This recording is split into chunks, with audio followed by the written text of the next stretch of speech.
Budget సందర్భంగా చంద్రబాబు గారు ఒక అద్భుతం మాత్రం చేసి పెట్టారు. మున్సిపాలిటీలకి కార్పొరేషన్లకి పూర్తి స్వేచ్ఛ ఇవ్వడం. ఇప్పుడు జరుగుతున్నటువంటి పరిస్థితి ఏంటంటే కార్పొరేషన్లో డబ్బులు ఉంటాయి, లేదా కార్పొరేషన్కి రెవెన్యూ రెగ్యులర్గా వస్తూ ఉంటుంది. అత్యవసర పనులకు ఖర్చు పెట్టాలన్నా సరే ఇదివరకు ఆ బిల్లులు త్రూ స్టేట్ వైపు నుంచి వెళ్ళేటప్పటికి అవి చెల్లించక అట్లాగ ఆగిపోయినటువంటి బోలెడు.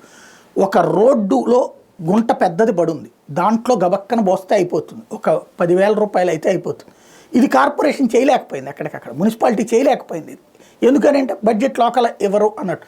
రాష్ట్ర ప్రభుత్వం దగ్గరికి వెళ్తే ఇదంతా ముఖ్య ఎక్కడ ఉందంటే ఇట్లా చుట్టూ చూపించినటువంటి పరిస్థితి గతంలో జరిగింది. అది ఇప్పుడు ఆ స్వేచ్ఛ, ఎవరికి వాళ్లే బిల్లులు చెల్లించుకునేటటువంటి అవకాశం ఆయా మున్సిపాలిటీలకు కార్పొరేషన్లకు ఇచ్చేశారు. వాస్తవంగా మొట్టమొదటి నుండి మనకు ఉన్నటువంటి విధానం అదే. మున్సిపాలిటీ కార్పొరేషన్కి అది సంపాదించుకునే డబ్బులు ఆ పన్నుల రూపంలో కానీ, లేకపోతే అద్దెల రూపంలో కానీ, ఆశీల రూపంలో కానీ, ఇట్లాంటి వచ్చిన డబ్బులతో పాటుగా రాష్ట్ర ప్రభుత్వపు నిధులు, కేంద్ర ప్రభుత్వపు నిధులు ఉంటాయి, గ్రాంట్స్ ఉంటాయి.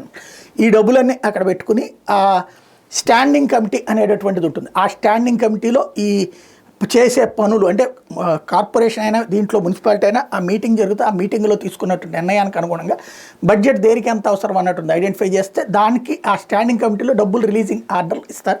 అది ఆచరణలో పెడతా ఉంటారు. అది తీసేసి నాశనం అయిపోయినటువంటి సందర్భం నుంచి ఇప్పుడు మళ్ళీ దాన్ని పునరుద్ధరించేటటువంటి నిర్ణయం తీసుకున్నారు. ఈ విషయంలో నారాయణ గారిని అభినందించాలి. మున్సిపాలిటీలో చేసే పనులకి అక్కడే బిల్లులు చెల్లింపులు అన్నటువంటిది ఏప్రిల్ 1 నుంచి అమల్లోకి తీసుకొస్తామన్నటువంటి చాలా మంచి ఆలోచన.